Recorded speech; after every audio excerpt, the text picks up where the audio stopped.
Who's that? Well, that's George Woodward right there. Marathon George. Go catch that sheep. Frogist update. Yeah, sure, I met my running goals, distance, races, exercises. But the goal that mattered, no angry honking of the horn, was the goal that mattered. I realized in reflection and in journaling that honking the horn was a negative influence in my life. It served no purpose. It wasn't going to make anyone be a better driver.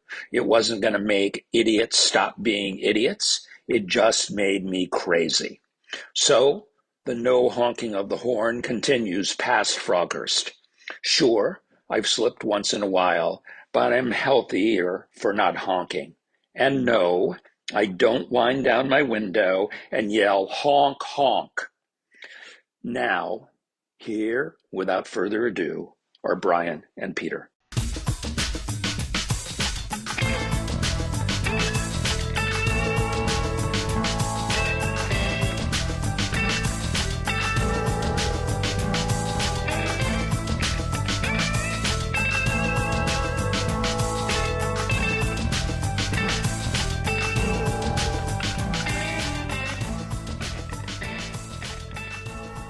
Bryan, a little cold open from Marathon George Woodward. You want to know what Frogist is? I do, because as opposed to Chogist. Yeah, I said it twice, and I was like, wait, did we rename it? No. Frogist is just an MP term for the stadium. There was a workout called Frogman. Oh, sure, I've heard that. And there's Tadpole Man and Pollywog Man. So what, I think it's is he double dipping with the no honking thing, or did he mean Chogist? He meant Chogist. Yeah. So we're just going to give him benefit of the doubt on that one? Yeah. Free pass. Yeah.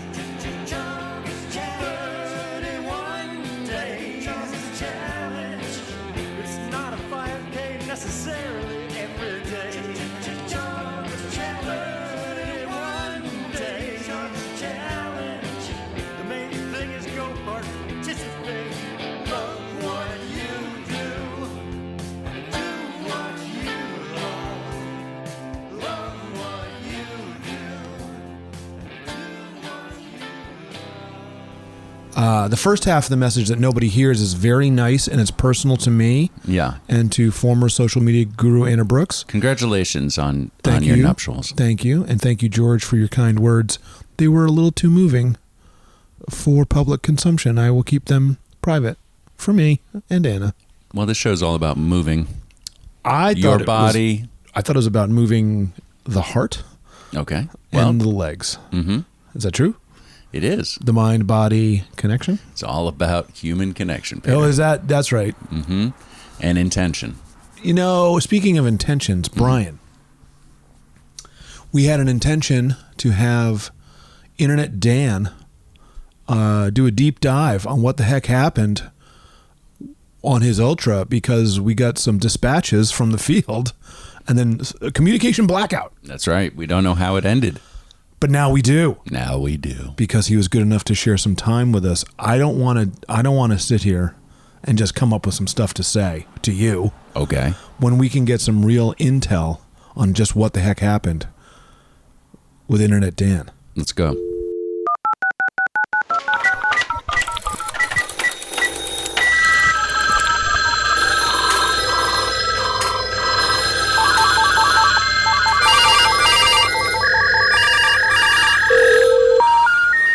Dan, you sent us 3 voicemails in the course of a 50-mile run, and you sounded great. You're doing well. You were hydrating. You were eating. You were running, and then all of a sudden you were by a waterfall, and you said, "Hey, I'm going to need to talk about this." So, what happened? Fill us in on what was going on. First of all, what was the race? And then tell us what happened after the waterfall. So it was the Superior Fall Trail Race. It takes place in Lutzen, Minnesota, a second weekend of September every year. There's also a spring version that's much shorter. And this was the 50-mile version. So they do a marathon, a 50-mile, and a 100-mile race. And I passed multiple rivers and waterfalls that day. Did you guys happen to notice that there wasn't any more voice memos after mile 33? I noticed that, and I just thought you were building suspense. No, I had just tiptoed my way straight into the pain cave, and taking your phone out in those moments is just not on your mind. But Were you still I think moving? yes, I was still moving, not very fast, many instances. Um, I Were think you that has something to hydrating? do with There's a the lot of mental talk. game. You had put a lot of talk out there in one of the memos about your hydration game, and you thought it was going Yeah. to be much warmer. Yeah, I mean, I was in Green Bay training for most of the summer when I was working with the VA for one of my internships. And I was used to hydrating between 70 and 90 degrees. So I was drinking a lot of water and Yeah. actually went and got a sweat test done through one of the performance centers here in Minneapolis, and my sweat rate and sodium content was triple normal levels that they see in endurance athletes. And that really changed the way that I was looking at how I was doing things. And as soon as I adapted what they were saying or telling me to do, I stopped feeling like absolute trash at the end of a 20-mile run. And I was like, oh, maybe I can really do this because before I got that info, I was really struggling to get through my long runs in that kind of heat. And I was like, if I can't make it 20 miles, how the heck am I going to run 50 plus miles on some of the most technical trail that I have ever seen? Because the entire race is on the Superior hiking trail. It is not smooth. It is not open. It is roots and rocks and tiptoeing and no real large spots to take a full stride anywhere. But once I started to dial that in, suddenly things were going much better. So that's what I was like, my hydration plan is to drink, 2 liters of water or more every hour, which turns into a little bit of a dance. Dan, I have a question for you. So this is fascinating to me because I've had obviously heat related issues as well. But how do the how do the electrolytes play into this? Because are you is that also an issue because you can wash out your electrolytes by drinking too much too? Yeah, so per hour. So I did this when I did this sweat test, it was in a 70-degree lab at 40% humidity, which is like basically being in air conditioning. And even at that level, I was sweating 2.98 liters of sweat per hour and 2.85 grams, so 2,850 milligrams of salt per hour. And I think that really got in my head because as I mentioned in that first one, it was 44 degrees at the race start with a real feel of 38. And so it was chilly. I was wearing a t-shirt instead of a tank, and I was actually wearing gloves for the first 7 miles of the race, which was like fantastic. It feels amazing. You want to get after it. But in my brain, I'm like, I gotta get on top of water. I gotta make sure I stay on top of these things. So like when we did the Soul Searching Solstice run this last year, hydration wasn't really a problem. And like as you two know, like I made it over 40 miles that day, and I was like, this shouldn't be an issue. Just stay on top of it. But yeah, I had a lot of troubleshooting that day to figure out what's going on. And I think Brian, what you were talking about, I think there was a bit of a washout because I think I was peeing every hour in the tail end of that race, which is not the way that should be going because I was peeing and I wasn't sweating, which something was off. I think I made some technical errors and I made some, like, I found myself in a pretty low mental spot, but physically, like, I never stopped moving. I was always walking. I did get caught in a little bit of a chair trap in a couple of the aid stations, but troubleshot when I would. I had to fix my pack twice. We can figure that out. Um, but like when I finished, I was very disappointed in it because I ran 2 hours or so slower than I wanted to, but I finished. It's an 80% finishing rate for that race, and me being a first timer at that distance, I was very happy to cross the finish line. Uh, but I forget of how much fun I had before I got in that tough spot. I was really having a good time chatting with the volunteers, talking with the people around me. I leapfrogged with a guy named Dave the entire day. And I thought he might have dropped at the last aid station, but I was very happy to check the race results and see that he made it in under the cutoff. Um, it was a wild experience.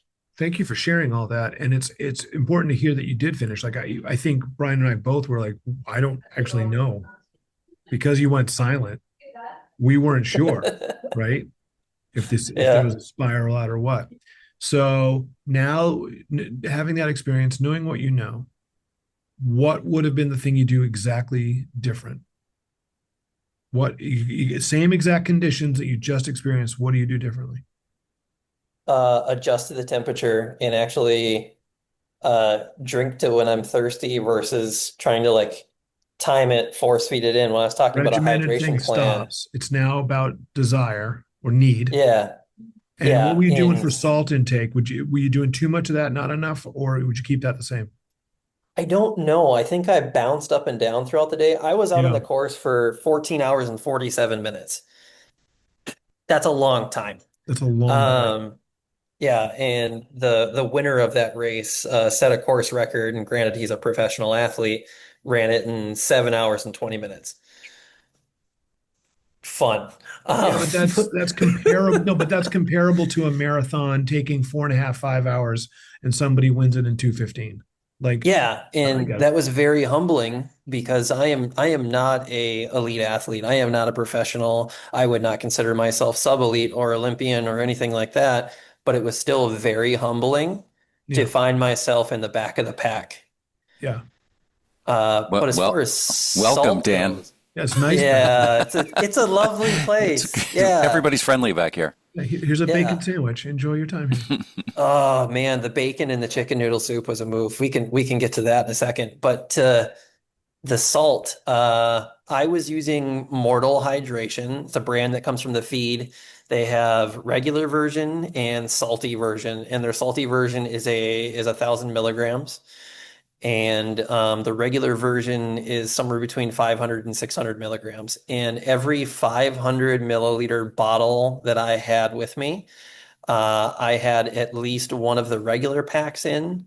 Most of them had the salty version in it. So when I started hydrating, I was trying to get on top of it and build myself a little bit of a store to begin with, which I honestly don't think was the move. I don't think I should have done that. I should have just stuck with like regular blend of like just a little bit less than a 1-to-1 ratio of water to salt and just see where it takes me from there. I also realized that when I came into every aid station, I did not actually drink water at a single aid station. They just filled my bottles.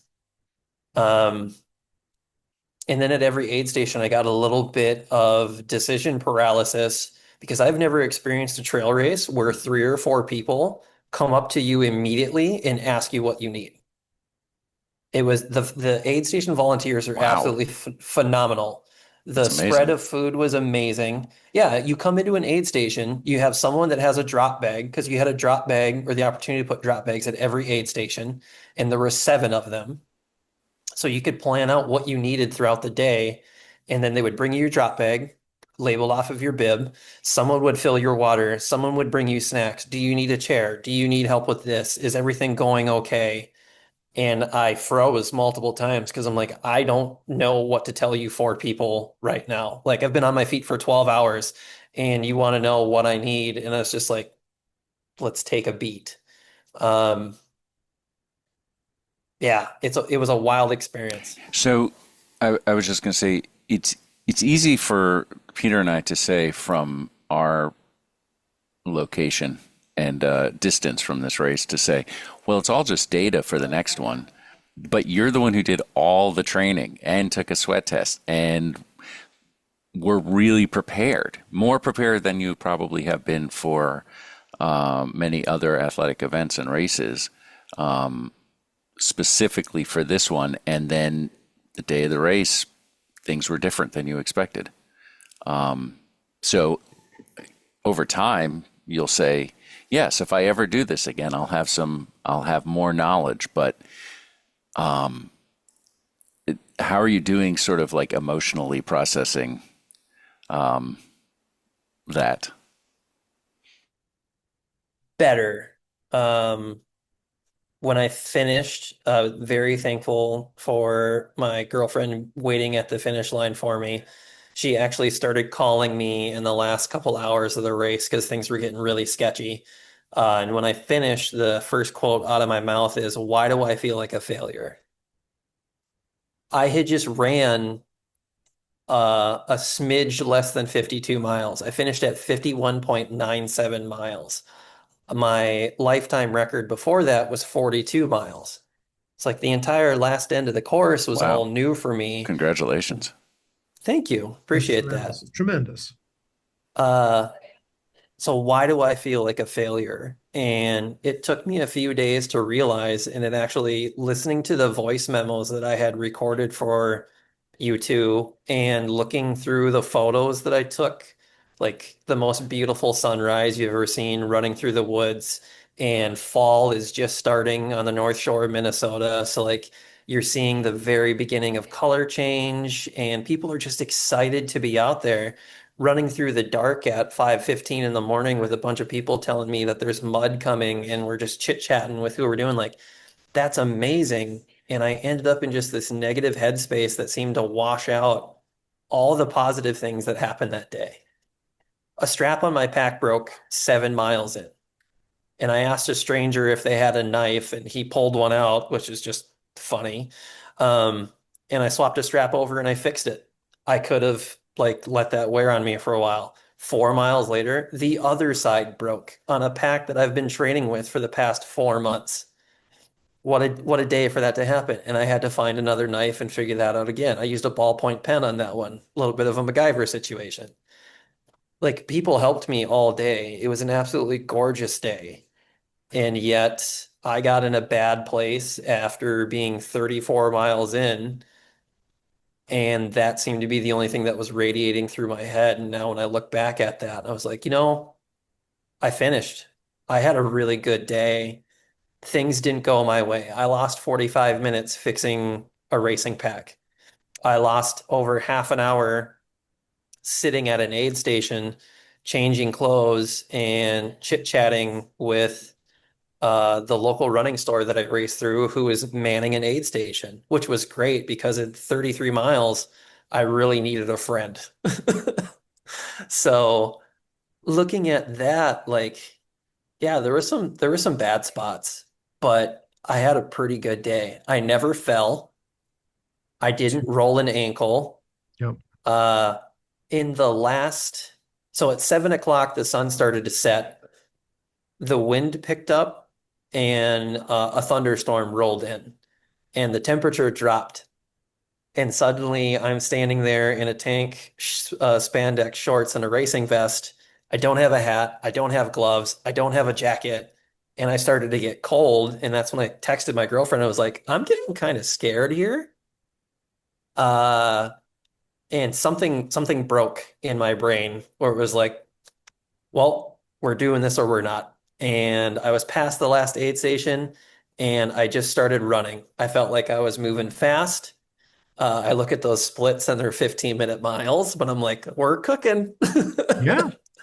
I had a 100-miler that turned around as I was popping my headlamp on, yell at me of, "Where's your clothes? How can you be out here right now?" And I just shrugged and went, "That's why I'm running." Because there was a moment in my head, I'm like, you could really get hypothermia and be in a real bad spot out here. But it was honestly, it was kind of fun to just take off the reins and run recklessly. It was the tail end of the race got real spicy. and I just went for it. The rain was really hard and heavy. I thought it might snow. Thankfully, it never did. But yeah, I You ran the didn't have last four. in your pack that you fixed twice. You didn't have a hat. No, I actually wore the same bandana all day that is made for heavy sweaters that has a rubber strip in it Yeah. that diverts the sweat from going into your eyes. And I never had to change it. I ran for over 14 hours and I never had to change my headband. That was probably the best piece of tech that I had that day. And funny enough, when I put my sunglasses that I hadn't used in 35 miles into a drop bag at mile 38, the clouds broke up and the sun came out. So, but yeah, I finished completely covered in mud. It was just something magical about hearing the announcer be like, Dan Adamietz from Minneapolis, Minnesota, finishing his first 50-mile race. That was awesome. And then I sat down in a chair and I was like, I'm so disappointed.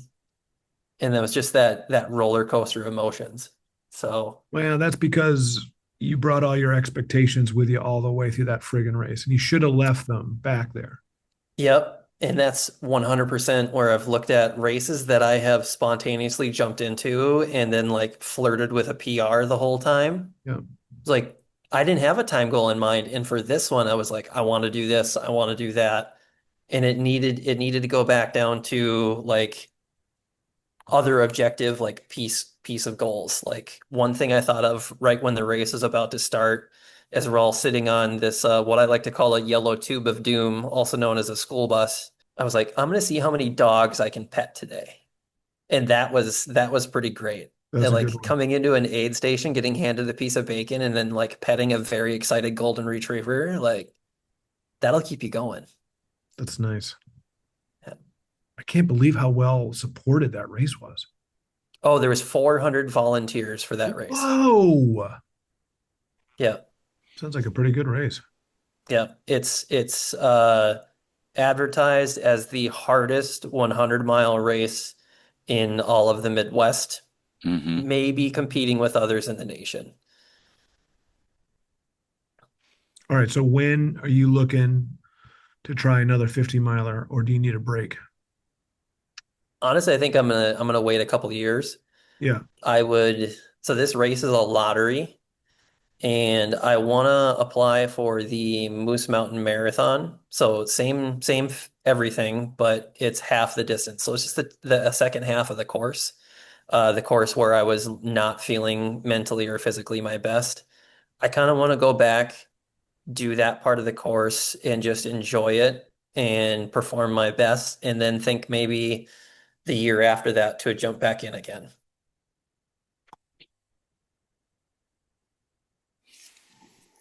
We'll Yeah. see. I know I have, you two are gonna hate this. I have a 5K, 10K, 10 miler combo in the same weekend in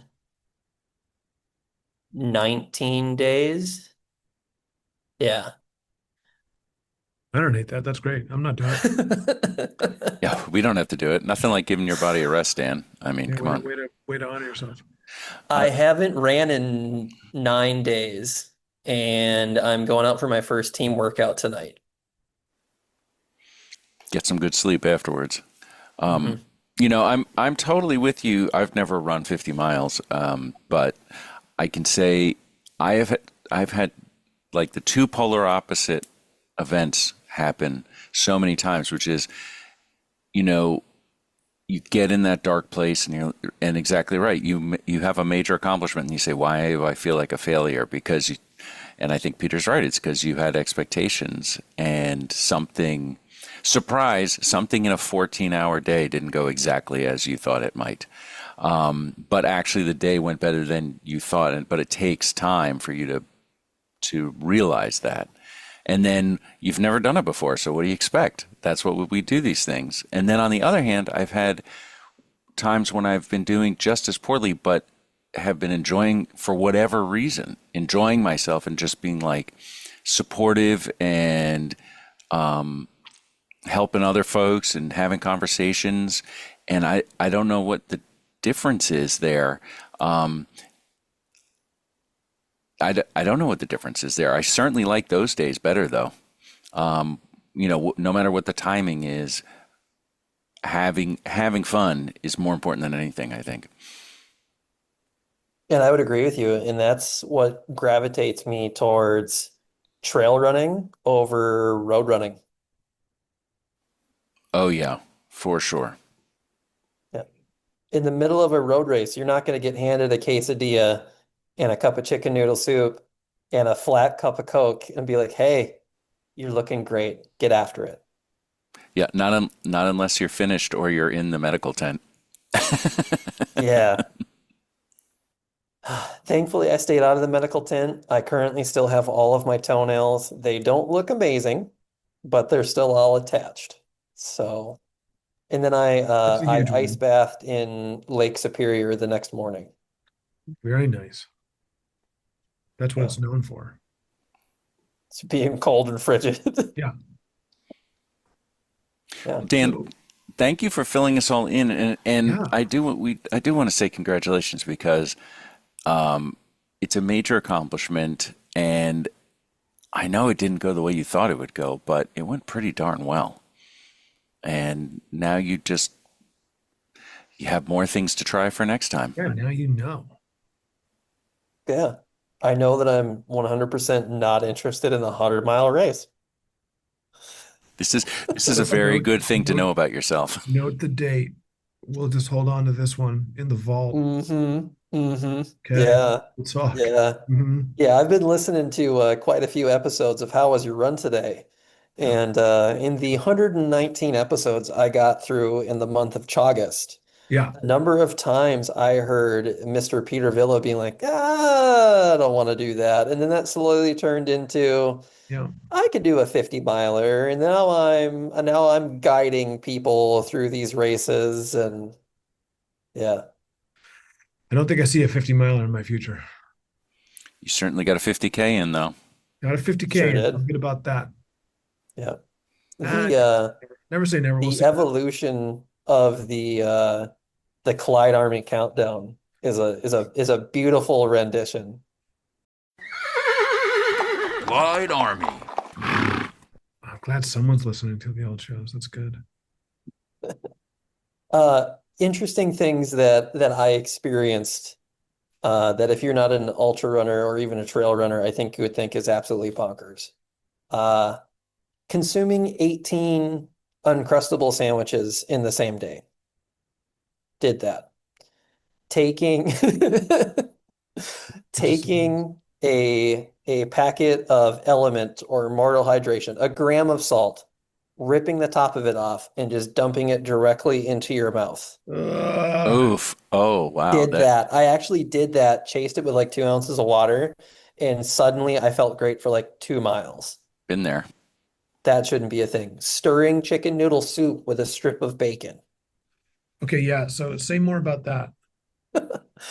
So my favorite aid station of the day, Temperance River, mile 33.3, is manned by the running group or the running store that I'm a part of their race team that I coach through an absolutely amazing group of people. They sponsor that aid station every single year.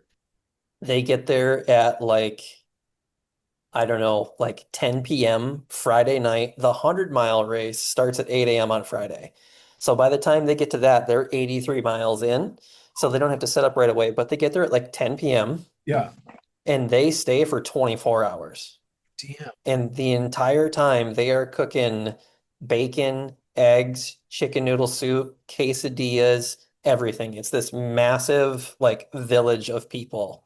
So I came into that aid station, got a few hugs from friends, got a fresh bag of Nerd gummy clusters in my drop bag, swapped out my shoes and shorts, and they filled everything for me. And they're like, "What can we get you?" And I made the mistake of earlier aid stations of not grabbing any of the delicious snack food that they have. Yeah. They gave me a cup of chicken noodle soup, and they're like, "We have fresh bacon. Do you want some bacon?" I was like, "I do, but I've already been here for 25 minutes. I need to get going." Uh, and then so I just took 2 strips of bacon, dunked them right in my chicken noodle soup, Nice. got another hug, and I started walking. And then right after that, I was walking past this beautiful river and I took a picture of my bacon chicken noodle soup in the middle of the Superior hiking trail. Yeah, that was a great meal slash snack. Wow. Yeah. And I ate 4 entire bags of Nerd gummy clusters that day. Don't know what those are. So if you took gummy candy, like a Swedish Fish or what's the knockoff Trader Joe's Scandinavian Swimmers, Yeah. and rolled them in Nerds while it was still warm and sticky, Yeah. that's what you get. They're about they're about the size of a chickpea or a black bean, but 16 of them is 100 calories, 25 grams of carb. So it's all That sugar. and it's all sugar. That entire bag costs like $4. There's 800 calories in a bag.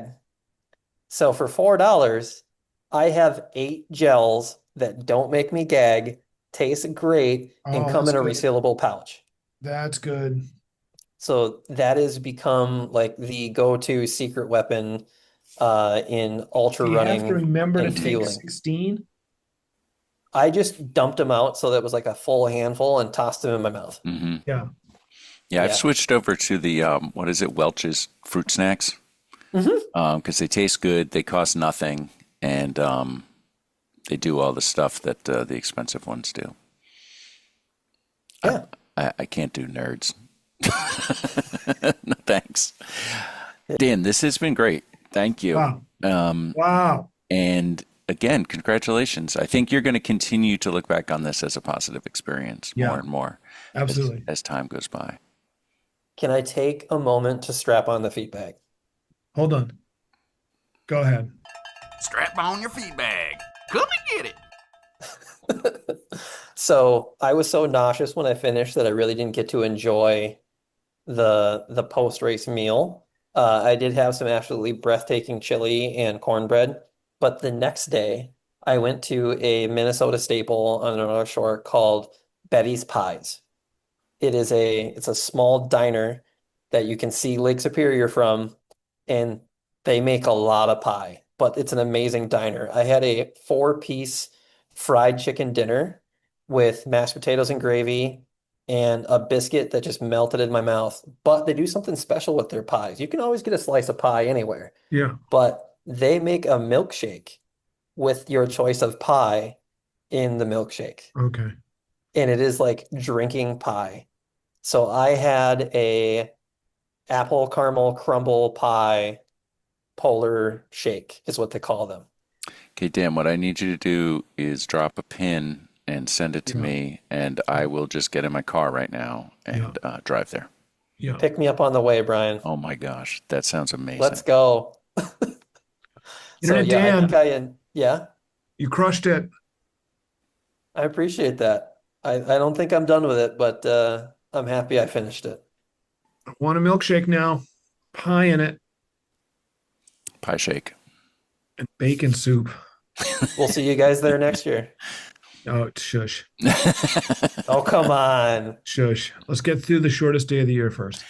All right, Internet man. Dan. Crushing it. All right, man. We've got to go. Bacon in my soup. You're just gonna keep yelling. Blueberry pie shake. That's what I would do.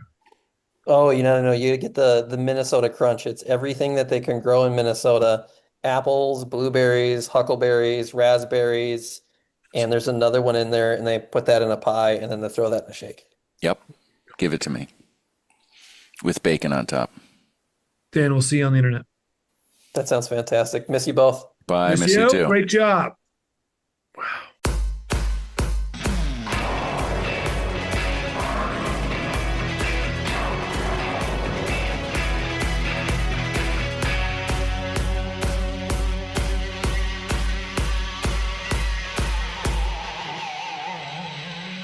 It was so great to hear how the race ended, and I think Dan did a lot better than he thought he did at the time, anyway. What people don't really realize is we got those voice memos from him from last show, and then it was a good week before we recorded with him, and we had I honestly did not know. I thought maybe he DNF'd. I thought he bailed, yeah. Yeah, I did not know. So that was very cool. What an interesting time.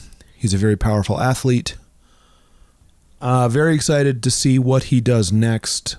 A little sad we might not see him on the shortest day of the year, but hey, not everybody can be everywhere all at once. Speaking of everybody, did we get some voice memos? We sure did. This one is from our friend Chelsea, she of Mount Washington. Oh. Voice memo! Hello, Bryan and Peter. This is Chelsea.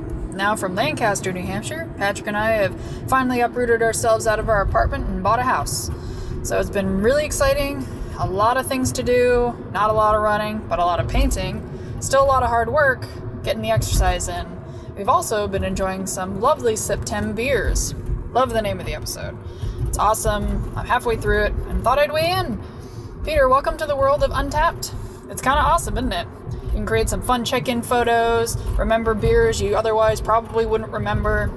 It's great for after-run beers, see what beers kind of agreed with you during your run, after your run, hiking beers, all the things. It's a lot of fun. Hopefully someday we can become friends on there. It's great. I love it. Love you guys. Thanks for keeping on, and I'll talk to you later. Bye-bye.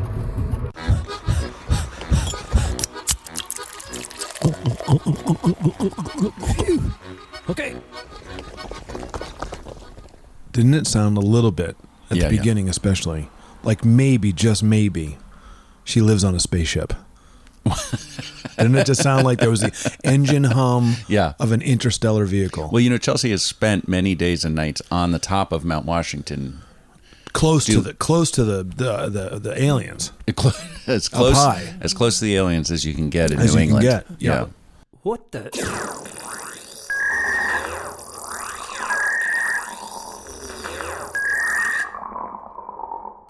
Well, thank you so much for the SeptemBEER shout out, and I'm so glad. Yeah, I'll become friends on Untapped. Do it. I think I know how to do that. It's a little bit like Strava for beer drinking. That's exactly what it sounds like. Yeah. And you got to decide how big or how small you want that world to be. Mm-hmm. Yeah. So I'm yeah.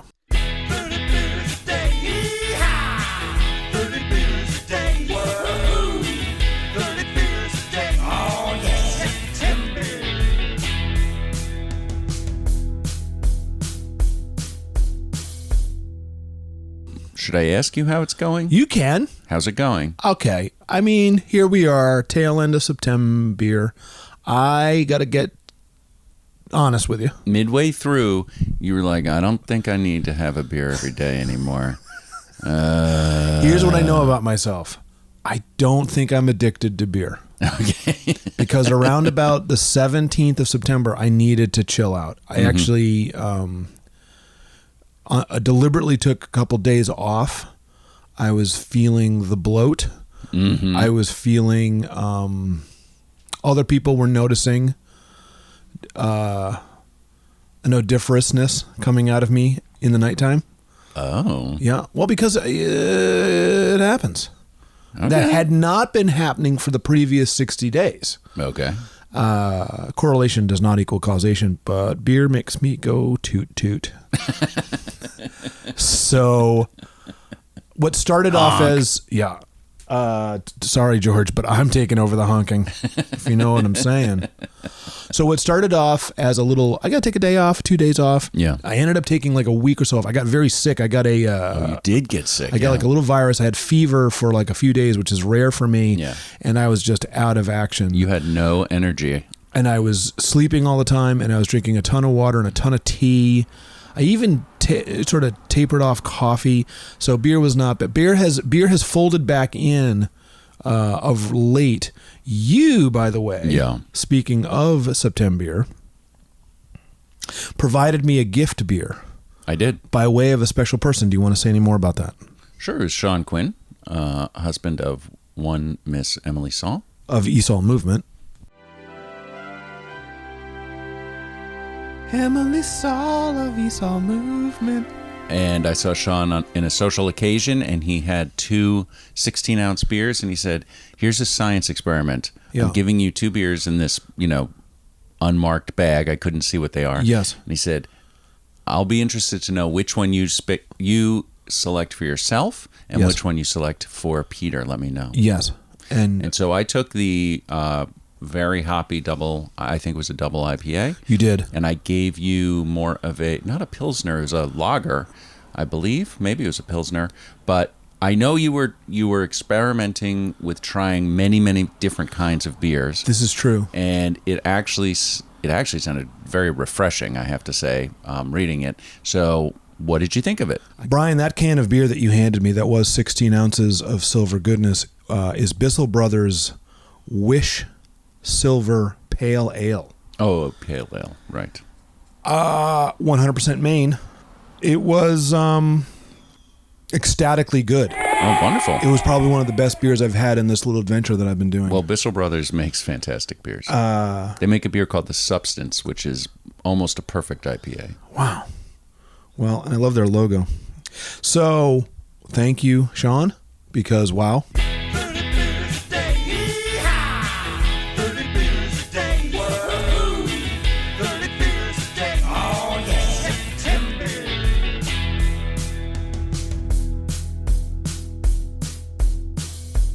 When I had this beer, it was like a recovery beer. Oh, is the one that brought you back? It is the one that brought me back. And since then, I have not gone back into the daily. Mm-hmm. I'd say I'm every other day. And I'm using primarily the beers that have been in my fridge that I have previously recorded. I have some Night Shift that's awfully good also. Yeah. Long story short, here in the waning days of SeptemBEER, much like my deep dive into the land of push-ups. Do you remember this? Mm-hmm. Remember when I said I would just keep adding push-ups every day? Until the end of the year, you were going to be doing 365 push-ups. Until I pulled some muscle in my shoulder and chest and lat. Mm-hmm. Yeah. So I think... I don't know what Sean wanted to talk to me about, but I imagine it might be a little bit something like, hey, everything in moderation, bro. And consistency. And consistency. And maybe don't add on per se. Just go ahead. Let me jump back. We weren't going to do this till the end of the show, but I'm going to do it now. Oh, we're doing it now?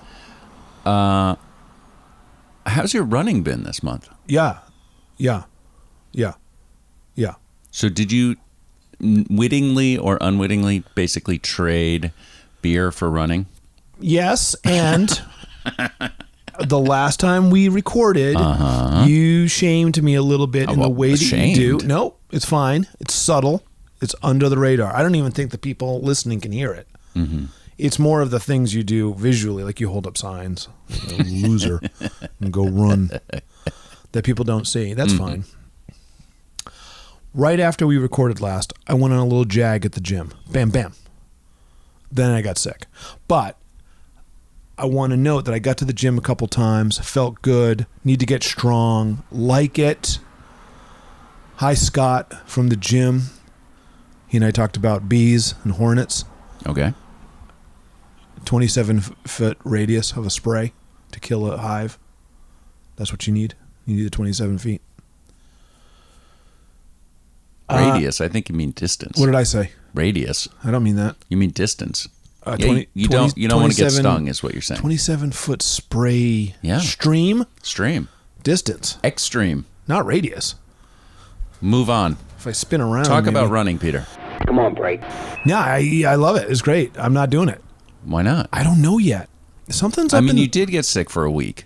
Something's up in there, in the brain. But you seem much better now. I got to say, Michael Goff. Why don't you just go for a walk? And the Wolfpack crew asked me to come walk Summit. The Wolfpack crew? More to come. Okay. And I like that. I couldn't do it. I couldn't get up early. I'm not there yet. I'm coming back, though. All right. I'm not worried. I want to encourage you. I don't want to shame you. I want to encourage you I'm back not worried. into the world. I'm not worried. Of running or at least movement of some sort. P Villa movement. Trendsetter. So I hear what you're saying. Maybe focus a little bit less on the SeptemBEER, a little bit less on the growing the beard, put feet into shoes, get out on the asphalt or the trail. I hear you. You can do all the things. No, I hear you. You I can hear do what everything. you're doing. I hear what's happening. You can do everything I hear all at what's- once all the time. You can't. There's No, you only can't. so much water in the bowl. It's true. And, Days are getting shorter. Nights are getting longer. I'm in the kitchen a lot. I'm making a lot of things. Mm-hmm. I'm baking. I'm cooking. I'm pushing boundaries on myself. All right. I'm reading books. I think you need some inspiration from a person we like to call Mary from Maine. Wait, do we have another voice memo Mm-hmm. from Maine? Alert! Alert! Well, hello there, friend. Hello. Hey, Bryan and Peter, this is Mary in Maine. And I don't really know what you want to hear for a run update. I'm still working on the shed. I'm going to call it SeptemBEER.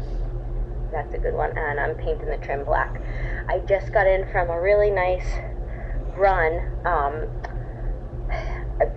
I like to study the history here of my Maine neighborhood, and I have about maybe 20 to 26 miles worth of trail in my backyard.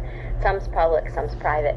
And anyway, studying the history in 1912 on the side of one of our local mountains, the neighbors of the past found a skeleton in the woods, and his head was off and his feet were gone.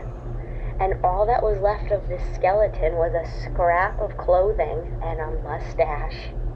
So on my runs this week, I've been trying to go in to the area where I assume they found the skeleton and see if I can find, you know, the general area. I haven't found the skeleton, obviously, but that was in 1912, so the evidence is long gone. I'm just working on 50-mile weeks, maybe cranking it up a little bit more than that, and I'm hoping to start training for the winter solstice. Bye, guys. There's inspiration, 50-mile weeks. I mean, the overriding thing coming out of that is, wow. 50-mile weeks. And maybe going to Or else you're going to be a skeleton. Yeah. With Also, just a mustache and no head. Now, I have to ask a question here. Yeah. Okay. I mean, I did study history. I do have a master's in American history. I know you do. And this is more anthropology, I think, or even archaeology. Okay.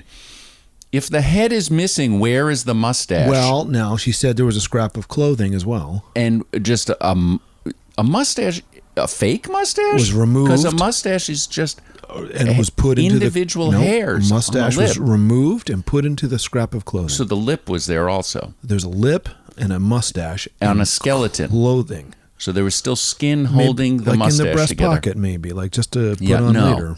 This is the strangest thing I've ever heard in my life. How do you have no head and a mustache? We were going Ichabod Crane style story just then.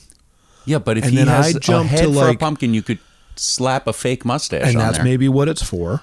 Okay. I just think, Mary, I can't get enough of your dispatches. I can't get enough. I don't know how you. I know you're busy, and nap times are few and far between, and you're busy finishing up the shed. We need more historical facts from your area. I need to know more about not only this case, but all the other. This is just the tip of the iceberg, my man. I'm sure there's a lot that went on in this area. The feet have been removed.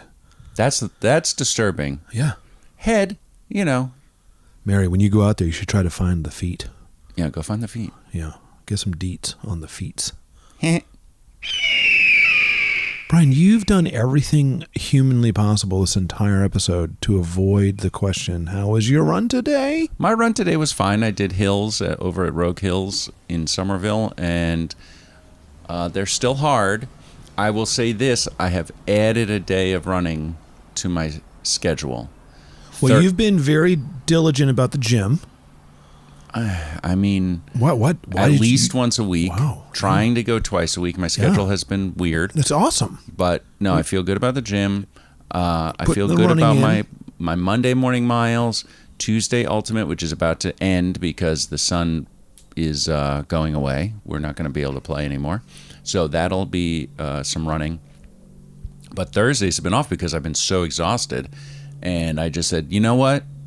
I need to get serious about this. So I said, I'm just going to do a total zone 2, like true recovery outing. Sure. So yesterday I went out and I did not mind that I needed to take 2 walk breaks in the first mile. No. And then walk breaks every mile after that. I think I ran 15-minute miles, ran in quotes.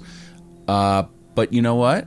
I got 4 miles in, and then today running was hard, but I didn't feel any worse for wear. In fact, I probably felt better for wear. So like really taking it super easy, but just getting in some more miles, I think was very helpful, because Wednesday was PR day over at the old stadium. And for the first time in 4 months or 5 months, I actually went for it. And it was really hard. Yeah. I had to keep pausing halfway up the stairs, which I had never used to do ever. Yeah. And just be like, got to catch my breath here. Yes. Maybe I'm not going to finish. All right, I'll finish now.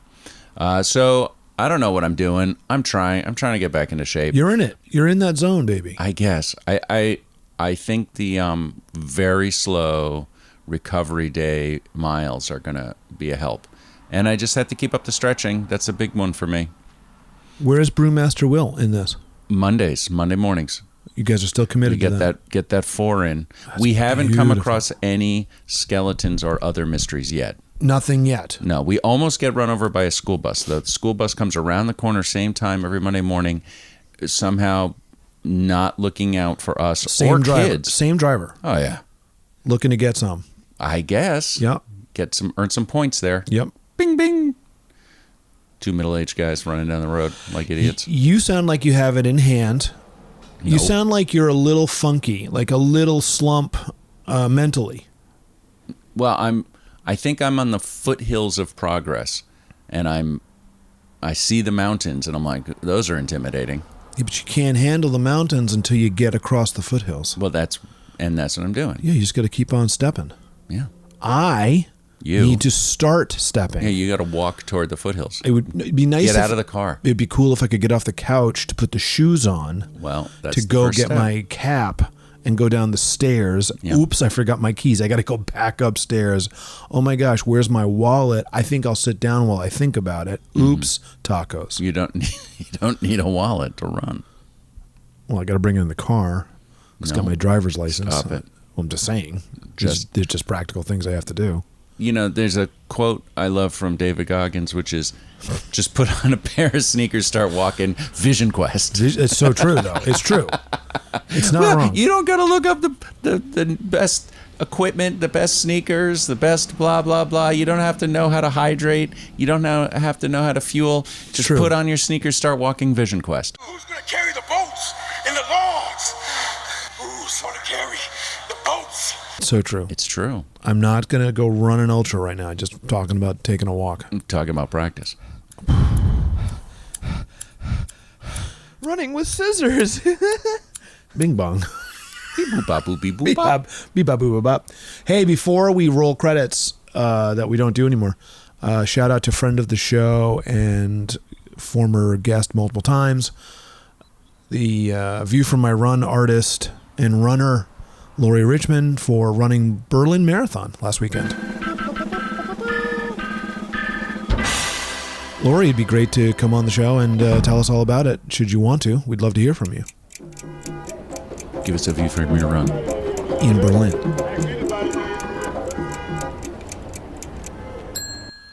The view from my run. Well, Bryan, thanks so much for your guidance and patience during SeptemBEER. It was a great one. What's October for us? October is honestly getting ready for the solstice run, soul-searching solstice run. People have been writing in location, setup time. Coming soon. Okay. Coming soon. As is our new website. Greater Boston area. We met with Dave from Japan, who came to Boston. We had a big website meeting. It's amazing. We're moments away from throwing the switch. Really? I don't know. I mean, what he was talking about was pretty exciting. I liked it. Pretty sure we were good. I love it. So coming to you 2026 sooner. Let's hope. Are we out all day long, shortest day of the year, solsticing, internal mindset, feeling it, while there's a live website? Well, if there isn't a live website before that, I don't know how people are going to know where to show up. Well, I mean, they could listen to the show, but you could listen to the show. You could probably also go to jackhammerjohnson.com. We could just put that information on jackhammerjohnson.com. That would be Again, we hilarious. actually own jackhammerjohnson.com. So we could just do a single splash page and it just says where to show up for the solstice. That has nothing to do with jackhammerjohnson.com. I love that Yeah, so much. It's a nice way to put the information in. Let's do it. Yeah. All right. Whether or not HWYRT.com works, Jackhammer Johnson will have the deets on the Soul Searching Solstice Run. It's ridiculous. We own it. This is an example of online shopping, which you no longer do. I know we're done with the show, but I will just say SeptemBEER. That Chagas challenge is paying the largest dividends during SeptemBEER. Nice, man. I only bought 3 things on eBay. Mm-hmm. I bought 1 package from CVS. Yeah. That was it. I bought nothing else online. Great. And I haven't really even been poking around or skulking around online. Good. Yeah. Broke the habit. I think so. Well, keep it up. Start a new habit. It's called running. Let's go. October. Content. Yeah, we need content. We need to hear you say funny things about running. It's awful. That's the only reason people listen to this ridiculous that's true. podcast that we've been doing for 10 years and 300 episodes. We're almost at 10 years. Do you know that? It's like 1 more month and we're exactly at 10 years. Ridiculous. This was episode 299, I think. Yeah, that's what I'm saying. In the Gregorian calendar. Right? In the Cronenbergian calendar. Oh, we're at like 425 already. Yeah, he's like, why aren't you numbering everything? And summer rewinds. When we just like would drop episodes that were just his music, he's like, you should number that. Mm-hmm. It's you're putting something out. Mm-hmm. Yeah. So it is a little different. Depends on which calendar you follow.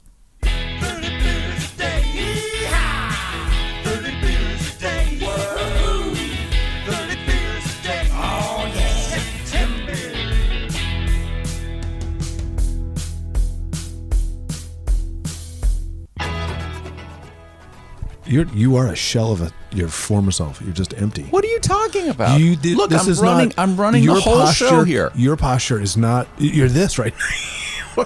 You are so that guy right now. Would you hire this man? The curvature of your spine belies. Would you hire a man whose spine looks like a question mark? Are you just broken? What happened? Not an effective worker. Yeah, see, as evidenced by yesterday, I work better when I'm not at work. I've been saying that for about 5 years. Yeah, well, you're a genius. Please stop showing up. Do less with less. Deal. Thank you. Thank you. Win more with less. jackhammerjohnson.com.